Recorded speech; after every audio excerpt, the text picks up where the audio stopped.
Hi, my name is Julianne Grossman. I'm the voice of the ship's computer on Discovery, and this is Trek Untold.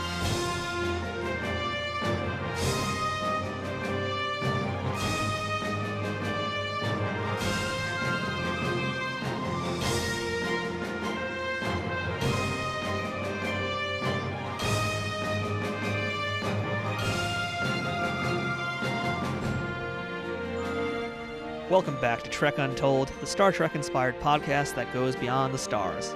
I'm your host, Matthew Kaplowitz. This week, we go digital because we are speaking with the voice of the computer aboard the USS Discovery. The only difference is that it would be rude to call this performer computer because her actual name is Julianne Grossman. Julianne has been doing voiceover work for over 2 decades, including roles in animated shows like Justice League Action, The Batman, Rugrats All Grown Up, DC Superhero Girls, and video games like EverQuest 2, Neverwinter Nights 2, Army of Two, Two Human, and plenty of other titles that don't have some form of 2 in them. In fact, a lot of those roles were featured in games that had other Star Trek actors in them, including the Star Wars Old Republic games and Elder Scrolls Online. But as you'll hear today, Julianne was not limited simply to animation. She's lent her voice to corporate audio gigs, working for clients like McDonald's, Target, Applebee's, Nike, Arby's, and a few we'll discuss that may give you an uneasy feeling when you hear them. I know they did to me. But of course, this being Trek Untold, our focal point of this discussion today is her role as the voice of the ship on Star Trek Discovery. So today we're going to find out how she got that role, what it was like to take the reins, and how she developed a voice for something that has no emotional range whatsoever to it. It's harder than you think to make a convincing computer voice, but Julianne explains her process of how she goes from her bubbly, energetic self into the monotone, electronic being that envelops all of the Discovery. Before we begin this episode, I'd like to remind you to follow us on Facebook, Twitter, and Instagram at Trek Untold. One word, no spaces. You can also support our show by visiting patreon.com/TrekUntold. If you're already following us or offering your support in any way, thank you for your help. Most of all, please make sure to subscribe to this podcast and leave a rating and review wherever it is that you're listening to it. This helps more people find us and hear the show. And I'd also like to make a quick shout out to our friends at Triple Fiction Productions, who make some great 3D printed Star Trek inspired products for toys and people, but you're going to hear more about them a little bit later. Now, without further ado, let's beam up this week's guest. Computer, access interview file. Affirmative. Initiating program. All right, we're back. Welcome back to Trek Untold, and joining me now on the other side of the line, we have Julianne Grossman, who you guys know as the voice of the computer on Star Trek Discovery. Julianne, how are you today? I'm great. Thanks so much, Matthew, for having me on. Thank you for being a guest. Now, I'd like to ask you the same question I ask all the guests on our show so far, and that would be, what is your earliest memory of Star Trek? That would have to be as a very young girl. My dad was a fan of the show, and he would watch Captain Kirk and do imitations of Captain Kirk, and I remember hearing the music of the show. I think it was on a little bit too late for me, so I didn't watch too much of it at the time, but I think my earliest memory is of my dad watching it. So when you were a little kid watching Star Trek with your dad, did little Julianne think she was going to become a voiceover performer at that time? No, I had no idea that this is where I would end up. No idea, but I'm very glad I did. But yeah, no idea. So how did you go towards that career path into doing voiceover work? Well, I got a degree in theater and was a performer, but while I was going to college, I ended up working at a gym as a manager at a gym. And I used to do the gym's on hold messages. You know, thank you for calling Racquetball World. We're going to be doing this health clinic and that and, the other thing. And a gentleman came in and said, and asked who the voice on hold was. And I said it was me. And he had a company that did on-hold recordings and voicemail systems and automated attendance, which were really big back then. And so I actually became one of the primary voices used on concatenated systems. And concatenation is the process of saying, you have $1 in your account.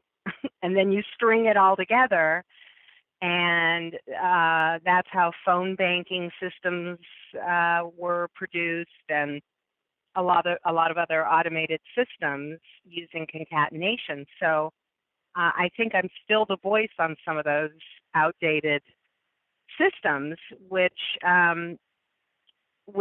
sort of lent itself to the voice that I use for discovery, because I had so much experience doing those, automated systems back in the day. Anyway, one thing led to another with this gentleman producer who sort of found me at the gym, and I left the gym, and we started working together, and I started doing a lot more corporate voiceover, and then it just so happened that my best friend Matthew has your same wonderful name. Worked at a post-production house, and he knew all the voiceover agents in town. And one of their Christmas parties, he invited me, and I got to meet all these voiceover agents. And so I met them. I didn't want, I wanted to capitalize on meeting all of them, so I created a demo, and I sent it to all of them, and one of them signed me up, and that's how it all started. I got to say, Julianne, when you just did that bank voice, I got really anxious because it pretty much sounds like the voice that my bank still uses, so thanks for giving me a scare. You have $1 in your account. Oh, please, no. Anything but that. No. So tell us a little bit about what your first professional gig was on a TV show or a film. On a TV show or a film? Oh, boy. I have no idea. I mean, the first I can remember, I've been doing this a long time, so I don't know if I remember maybe it's just now. It's not just now, but I used to do a lot of sound-alikes, and I did, okay, I'm going way back here. So back in the day, when you had a film and you showed it on regular television or you showed it on an in-flight entertainment system, you had to take out all the bad words and replace them with gosh darn and gee whiz and this kind of thing. And so the celebrities typically didn't do that, and so they would hire a sound-alike. So for the movie Bridget Jones' Diary, Renee Zellweger plays a British woman, and oh, bugger this and bugger that and this and and I auditioned for it and booked it. So I played Renee Zellweger in the TV airline version of Bridget Jones' Diary. That was one of the early ones. That was the most fun. I mean, I can come up with other TV examples, but that was probably an early gig that was really fun. That sounds like it. It sounds like it is kind of a fun job to really be able to play so many different roles in that regard, and just kind of imagining what these actors or actresses would say when they can't curse. Right. What do you say when you can't curse? You call me. Gosh darn it. Exactly. So I'd like to jump ahead now and talk a little bit about Star Trek Discovery. So can you just first start off, tell us how you found out about this role and what the audition process was like to be the voice of the computer? Wow, this is I'm going to give you an unglamorous answer. I don't want to disappoint anybody, but I audition almost every day. My agents will send me copy, and I audition from home. So Star Trek Discovery was no different. I received a piece of copy. I did not know what it was for. I just knew that it needed to be a computer voice. I auditioned from home.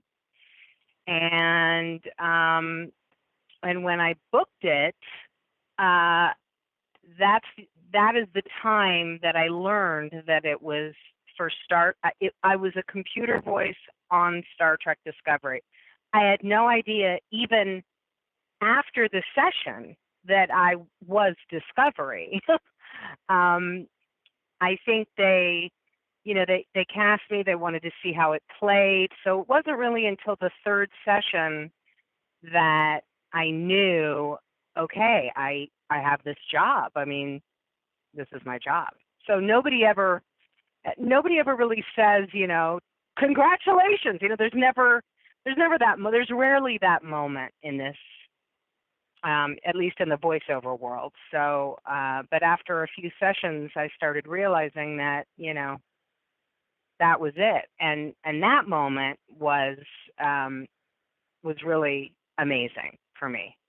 So it was truly the discovery of being on Discovery, for lack of a better pun. Absolutely, very well put. Yes, the discovery of being the discovery. Yes. Trek Untold will return momentarily. Trek Untold is brought to you by Triple Fiction Productions. If you're a Star Trek cosplayer looking for props, or toy collector looking to spice up your shelves, Triple Fiction Productions has you covered. Triple Fiction Productions produces affordable and unique 3D printed Trek-inspired products from the original series, Next Generation, Deep Space Nine, Voyager, Enterprise, and the movies. You can expect the same amount of care and attention to detail in any of the items in their catalog, whether it's a prop replica for use in a fan film, or part of a cosplay, or accessories and playsets for figures from Playmates, Migos, or Diamond Select. Own your very own tricorder or phaser rifle with working lights, the bridge of the Enterprise E for your Playmates figures, or any other item from countless species and ships from the Star Trek universe. All products are 3D printed in the USA and are constantly evolving and improving based on fan feedback.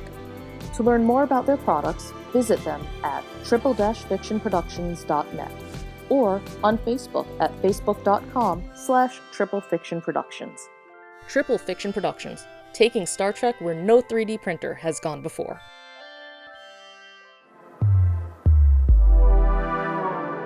If you find yourself listening to your favorite podcast and wondering what microphone they use or how they do their editing, or if you watch a YouTube video and you wonder, what camera is that? Or going one step further, if you're watching Twitch and you're wondering how your favorite Twitch streamer built their rig, and if you can do the same, then Toys and Tech of the Trade is for you.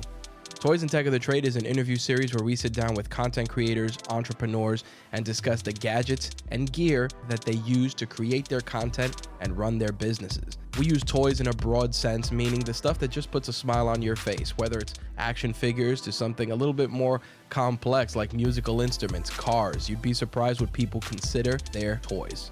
Toys and Tech of the Trade can be found on all major podcast providers, including iTunes, Google Podcasts, Stitcher, TuneIn Radio, and of course, Spotify. Feel free to visit us at RageWorksNetwork.com to check us out. We now return to Trek Untold. Now, before you, Majel Barrett was the voice of the computer on Star Trek for many, many iterations of the show. Did you do any research on how she performed her role before you recorded your first session? I did not. I did not really know from Star Trek myself. I hadn't watched it, and I didn't do any research. It wasn't really until I went to my very first and only Star Trek convention that my eyes were opened in such a big way. It was truly just an absolutely overwhelming time. It was then that Rod Roddenberry wanted to meet me, and when he met me, he said, I wanted to meet the woman who replaced my mother as the voice of the ship. And I had no idea. And I just hugged him, and it just kind of brought tears to my eyes. And I found out later through Trevor Roth, who, is the CEO of Roddenberry Productions. He told me later that he and Rod had strongly been considering editing Majel Barrett's voice together to continue. That was a strong consideration, that they would still use her voice and just, through the magic of editing, bring her on to Discovery, and then they decided against it. So I really got very lucky, and it's just an absolute honor to be doing it. I'd like to ask a little bit about the acting theory behind how you take on this kind of a role, because The voice of the computer on Star Trek is by nature an emotionless character, doesn't offer a ton of range for a performer.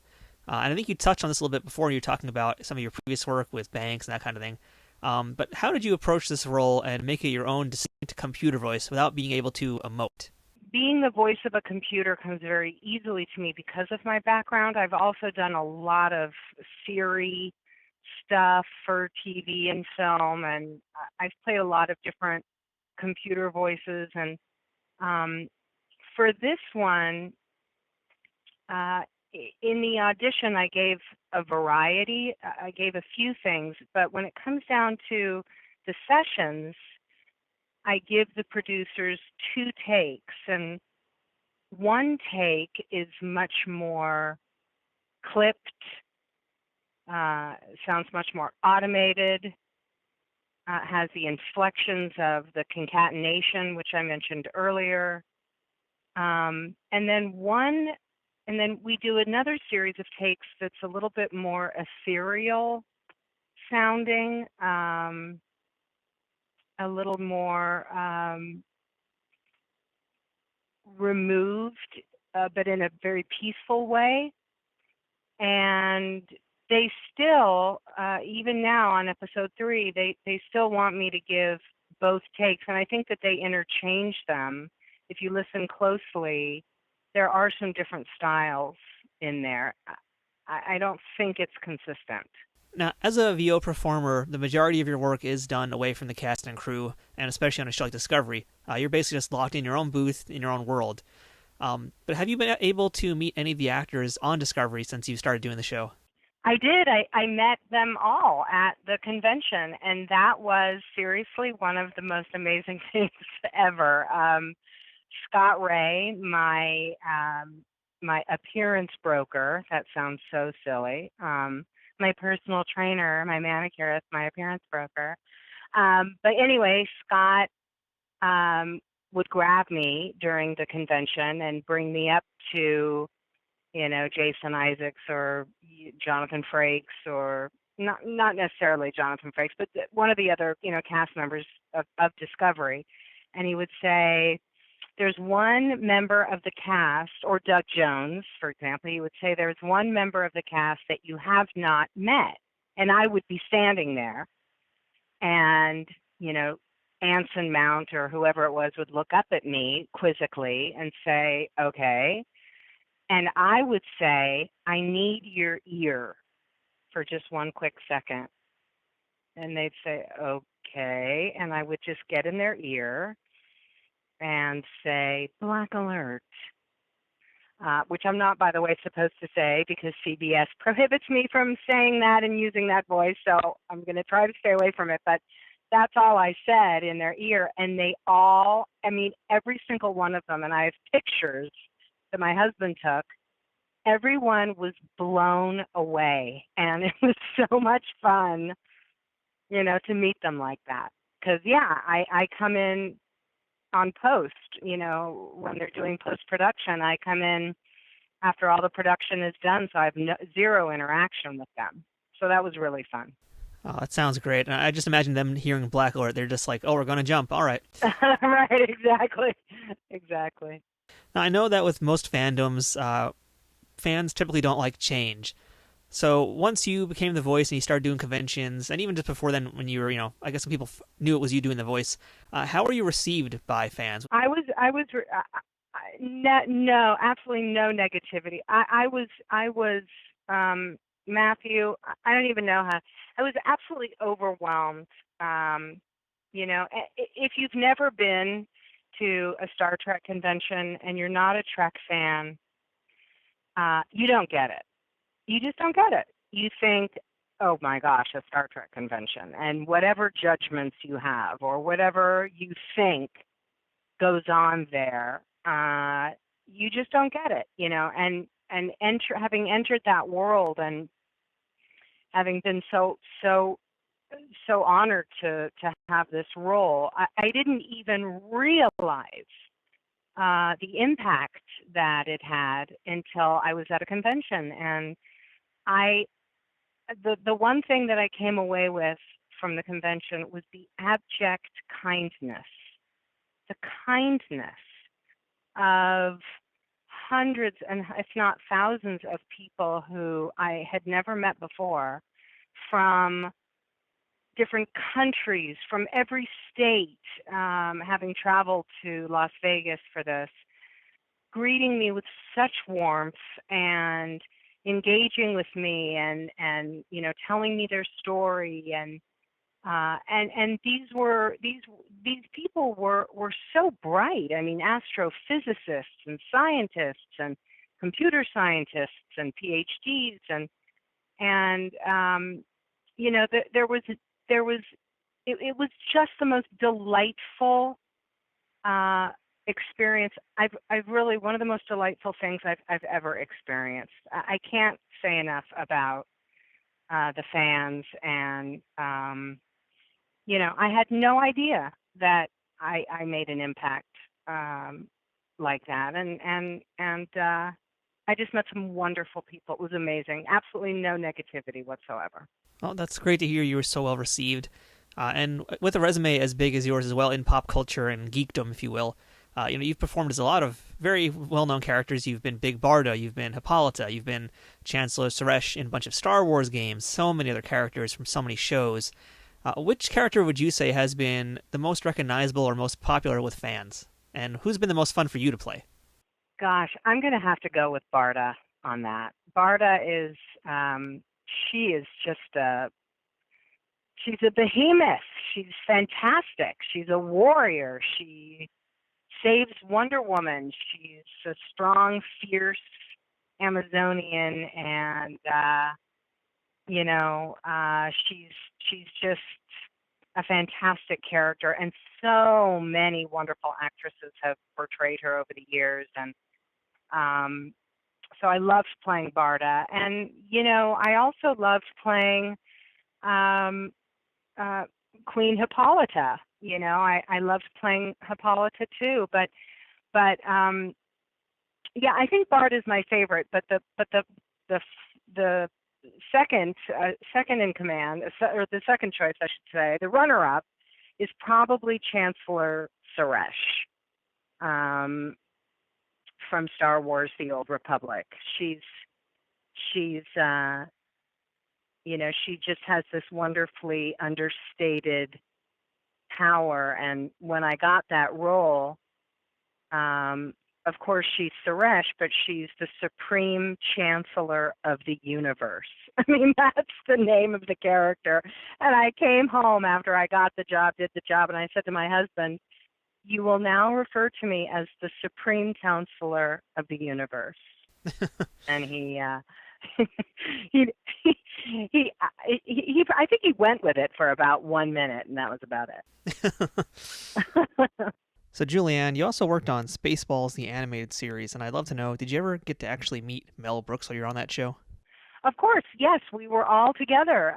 The entire cast was all together in the typical animated horseshoe shape that you typically record in, and Mel was there, and Joan Rivers, God bless her, was there, and I got to meet her and have a great time with her, and I even met Dom DeLuise. He came in. I'll tell you a funny story about him. He came in one day because he was Pizza the Hut, in Spaceballs, and there was a line that he had to read while he was eating, so it would sound like he was eating, So they gave him things that were very crunchy to eat, celery and carrots and this kind of thing. And so he's trying to say his line, and she kept choking. So he kept saying, "I want to,"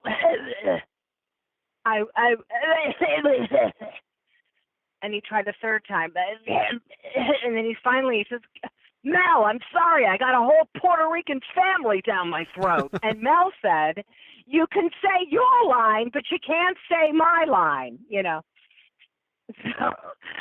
So that was that, and then working with Joan Rivers was just amazing. Yeah, so I got to meet all of them and get to know them over a 13-week period of time. Oh, it sounds like an amazing experience.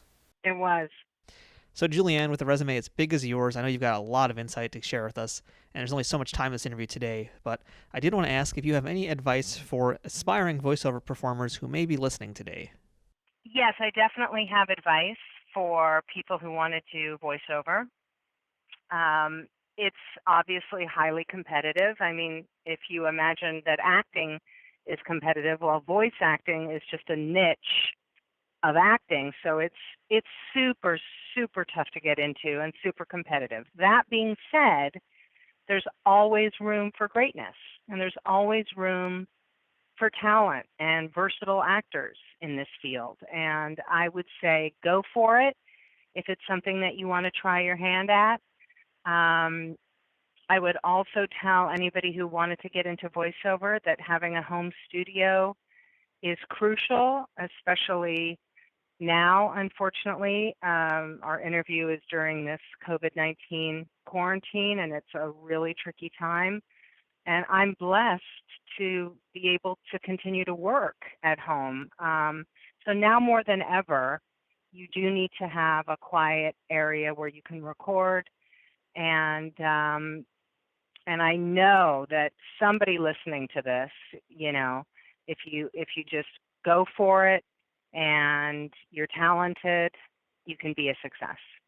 Now, much of your career so far has been doing voiceover performing, but would you ever like to appear on screen as yourself, maybe in uniform or as an alien somehow on the Star Trek Discovery series or another Star Trek show? Yeah, listen, if they asked me, if they wanted me to, I would happily do it. I've never really had a desire to do on-camera work, although I've done a lot of live theater, and I love live theater.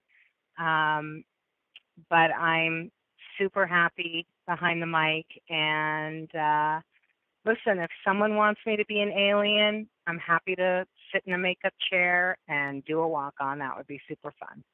So, Julianne, last question for you. What is the best part about being a piece of the Star Trek universe? Hands down, the fans. It's wonderful to be included in this family. When I was at the convention, person after person after fan would come up to me and say, "Welcome to the family, welcome to the family, welcome to the family." And it was,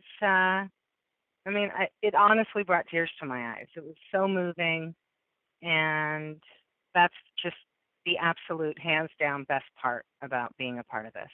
Thank you so much. I wish we had more time to chat, but hopefully another time we could do it again. Right on. Thank you so much. It was really insightful. Appreciate your time. Thanks, Matthew. Bye-bye. So that was our chat with Julianne Grossman, and as you may have noticed, this interview was a little bit shorter than our past ones, and that's due to the hectic schedule of a voiceover performer. These folks are non-stop workers, and a typical day for them is running from audition to gig to another gig, and well, you get the idea. It's the nature of voiceover work, and it's a real crazy lifestyle. Aside from the voiceover work we discussed today, Julianne also made her solo playwriting and stage debut in 2004 in a show titled From Bonkers to Botox. It chronicled her bouts with severe depression, suicide ideation and attempts, and recovery, but from a surprisingly humorous perspective. The show had a sold-out 9-week run in LA at the Stella Adler Theater, and was quite acclaimed. Julianne attempted to end her life 3 times a few years ago prior to writing that show, stemming from a LASIK surgery that left her in chronic pain along with other problems, leading her to being so doped up from the medications that she was practically catatonic and ready to end it all. Thankfully, Julianne recovered and made the stark comedy to share her journey with others. Through the play, she assumed the roles of 25 different characters, ranging from hospital workers to patients in the psych ward, among many others. NBC Universal signed Grossman shortly afterwards to develop the play into a series, which I don't think went too far, but perhaps it's time for a revival. I hope we can chat another day with Julianne again about that show and to learn a little bit more about her life, but I would like to add the following message out of respect for Julianne and her work. If you or someone you know is contemplating suicide, you can reach out to the National Suicide Prevention Lifeline at 1-800-273-8255, or you can chat with a live person anytime on their website at suicidepreventionlifeline.org. There are also a few Star Trek fan groups on Facebook that offer emotional support for anyone going through any mental health issues. So if you can't find support in the people around you or want to hear some more voices, reach out to your Star Trek family. So thank you for listening to this week's episode of Trek Untold. And if you haven't already, please subscribe to the show, and if you can, leave a review and rating. We'd appreciate it very much. You can also follow us on social media. Just look for Trek Untold on Facebook, Twitter, and Instagram. We'd love to hear from you, and let us know what you think about the show. If you'd like to support this podcast, check out patreon.com/TrekUntold to learn how you can keep our ship operating at full power. Once again, thank you to our sponsor, Triple Fiction Productions, and shout out to Scott Ray for setting up this interview. If you'd like to book this week's guest for a convention appearance or an autograph signing event or anything else, you can email Scott at scottray67@aol.com. This has been Trek Untold. I'm Matthew Kaplowitz, and until next time, fortune favors the bold.